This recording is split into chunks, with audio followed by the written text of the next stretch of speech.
요즘 보이스피싱이 우리들의 일상에서 너무나 많은 피해를 주고 있는데요.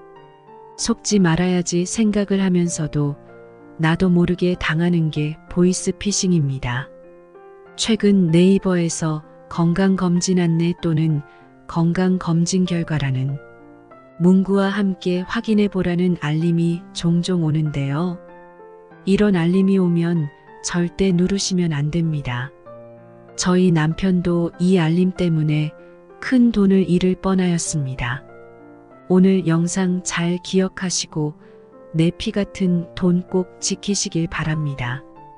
오늘 영상은 주변 분들께도 꼭 공유해 주셔서 절대 당하시는 일이 없도록 알려주시기 바랍니다.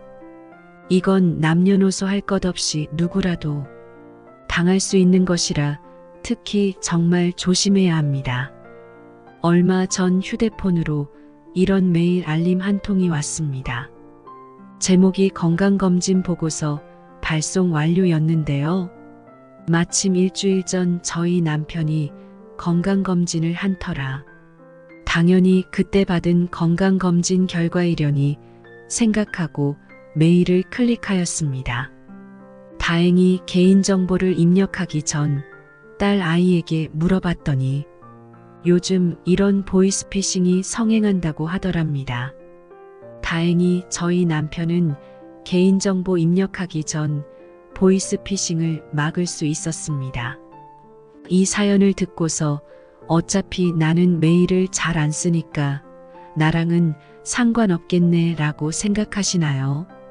절대 그렇지 않습니다. 우리나라 대표 검색창 네이버는 다들 이용하시고 계시지 않을까요? 그러면 네이버에서 휴대폰 알림으로 문자나 메일이 뜨게 됩니다. 그러면 내가 메일을 자주 들여다보던 그렇지 않던 휴대폰에 자꾸만 이런 알림이 뜨기 때문에 이게 뭐지? 내가 건강검진을 했었나? 하면서 나도 모르는 사이에 보이스피싱을 당할 수 있습니다. 그러니 평소 메일 서비스를 잘 이용하지 않는 분들도 이건 반드시 알아두셔야 합니다. 알림이 온 전화번호를 인터넷에 검색해보면 교회가 검색이 됩니다. 이 교회의 주소를 검색해보면 외딴 곳에 지어져 있고 뭔가가 이상합니다. 그렇습니다. 이미 이 사기꾼들은 빈 공터에다가 가짜 영업소 주소를 적어놓고 실제 운영하는 척하면서 우리들의 정보를 빼내가 통장에서 돈을 인출하는 수법을 사용하고 있습니다. 이 사기꾼들이 허술하게 만든 페이지가 바로 네이버 건강검진 알림입니다. 이 페이지에 가짜 이름, 생년월일, 전화번호를 입력하면 이 정보들이 1차적으로 보이스피싱 조직들에게 넘어가게 됩니다. 그러면 몇 주 후 검찰청에서 본인명의 통장이 대포통장으로 사용됐다거나 명의도용이 됐다 등의 어설픈 거짓말을 하는 전화가 오게 됩니다. 지금은 이러한 전화에 안 속는다고 생각하시겠지만 막상 전화가 오면 내 정확한 이름과 생년월일 통장 이름까지 말을 하면 안 속을 수가 없습니다. 저도 보이스피싱 전화를 3번 이상은 받아봤는데요. 처음에는 정말 내 정보까지 정확하게 말을 하니 깜짝 놀라고 이게 진짜인가 어안이 벙벙하여 당황스러울 수밖에 없었습니다. 이어서 말하자면 이런 가짜 개인정보를 입력하고 확인하기 버튼을 누르면 앱을 설치하겠습니까? 라는 문구와 함께 또 다른 페이지가 열립니다. 여기서는 집중하고 들으셔야 합니다. 정말 주의해야 하는 부분입니다. 앱을 설치하라는 페이지를 누르고 앱이 설치가 완료되면 휴대폰에 있는 사진, 연락처, 메모 등등 내 중요한 정보들이 순식간에 다 빠져나갑니다. 따라서 절대 앱을 설치해서는 안 됩니다. 여기서 더 심각한 문제는 앱을 설치해서 연락처에 있는 정보들이 다 빠져나가면 매우 다양한 추가 피싱 범죄에 노출될 가능성이 증가합니다. 예를 들어 아들, 딸이 문자나 전화가 와서 휴대폰이 깨졌다, 잃어버렸다 등이 연락할 수 없는 이유를 대면서 돈을 보내달라고 합니다.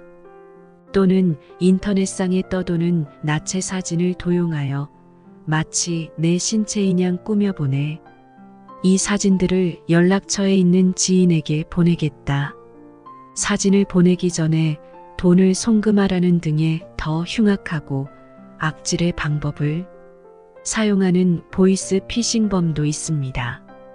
이런 건강검진 안내 문자 이외에도 사기 택배 발송, 무료 쿠폰 발급, 저금리 대출, 통신비 과다 청구, 청첩장 등 본인 확인을 할 수밖에 없는 링크나 문자를 받으신다면 무조건 의심하고 클릭하지 않는 것이 좋습니다.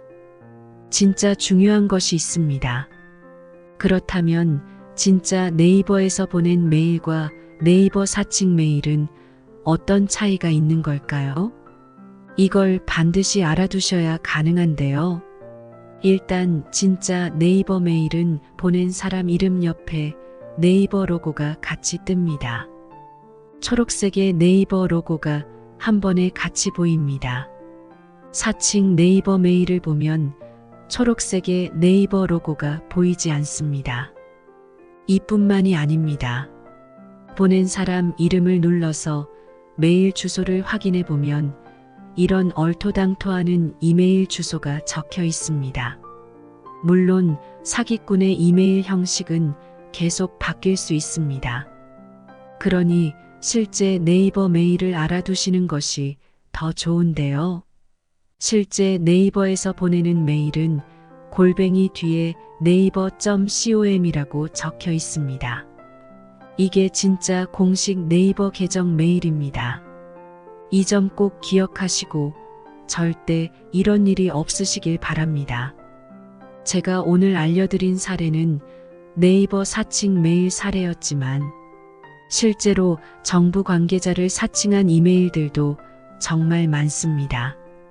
방송통신위원회에서도 해킹 메일을 판별하는 방법을 공유했는데요.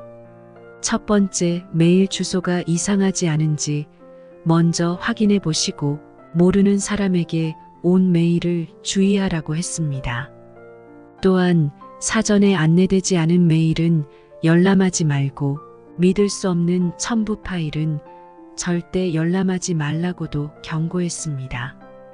또한 무엇보다도 이러한 메일을 열람했을 때 만약 나의 비밀번호, 금융정보 이런 것들을 묻는다면 절대 입력해서는 안 된다는 것을 꼭 기억해 주시기 바랍니다. 그리고 관련하여 피해를 입으셨다면 한국인터넷진흥원 인터넷침해 대응센터 02-405-4915번으로 전화하셔서 바로 신고하시기 바랍니다. 또는 스미싱 문자를 받거나 의심되는 경우 국번 없이 118 상담센터로 문의하면 24시간 무료로 상담을 받을 수 있습니다. 또 다른 좋은 방안으로는 보이스피싱과 전화를 하고 있다면 전화는 계속하시면서 가까운 경찰서의 사이버 수사대로 방문하는 것이 좋습니다. 경찰서에 방문하여 관련 피해 내용을 신고하고 핸드폰에 설치된 악성 파일을 초기화하는 것이 좋습니다. 만약 스미싱이나 보이스피싱에 속아 돈을 보내버렸다면 은행, 경찰, 금융감독원에 전화해 이체한 계좌에 대해 지급 정지 요청을 하는 것도 잊지 마시기 바랍니다. 가장 중요한 것은 보이스피싱과 스미싱을 예방하는 것입니다. 의심스러운 문자나 전화는 클릭하지 말고 바로 삭제하시기 바랍니다. 보이스피싱 범죄의 처벌 또한 징역 3년에서 5년으로 벌금 2천만 원에서 3천만 원으로 강화되었습니다. 마지막으로 백신 프로그램을 설치하거나 스미싱 예방 서비스에 가입하는 것도 적극 추천드립니다. 스미싱 범죄가 해마다 꾸준히 증가하고 피해 금액은 커지고 있는 실정입니다. 이제 나의 가족들에게서 오는 문자도 의심을 해야 한다는 것이 참 가슴이 아픈데요. 소중한 나의 재산을 지키기 위해서는 모든 방면에서 돌다리를 두드리는 심정으로 조심하는 것이 피해를 최소화하는 방법이 아닐까 싶습니다. 몇 년간 피땀 흘려번 나의 돈이 손가락 클릭 몇 번으로 몇 천만 원을 잃는다면 심적으로 힘들 뿐만 아니라 실제로 돈을 돌려받기까지 꽤 오랜 시간과 많은 절차들이 필요합니다. 무엇보다 스미싱에 걸리지 않도록 예방하고 차단하는 것이 가장 중요합니다. 오늘은 네이버 사칭 메일과 다양한 피싱 범죄, 그리고 예방법에 대한 정보를 알려드렸는데요. 혹시 이런 스미싱 범죄에 피해를 당하셨거나 당할 뻔한 분이 계신가요? 있으시다면 댓글에 사연을 공유해 주세요. 이 영상을 꼭 기억하시고 주변 분들과 같이 공유하여 피해가 없으시길 바라겠습니다. 영상이 유익하고 재미있으셨다면 구독, 좋아요, 알림 설정까지 부탁드립니다. 지금까지 원더풀 라이프였습니다. 여러분의 아름다운 날을 위해 응원하겠습니다. 감사합니다.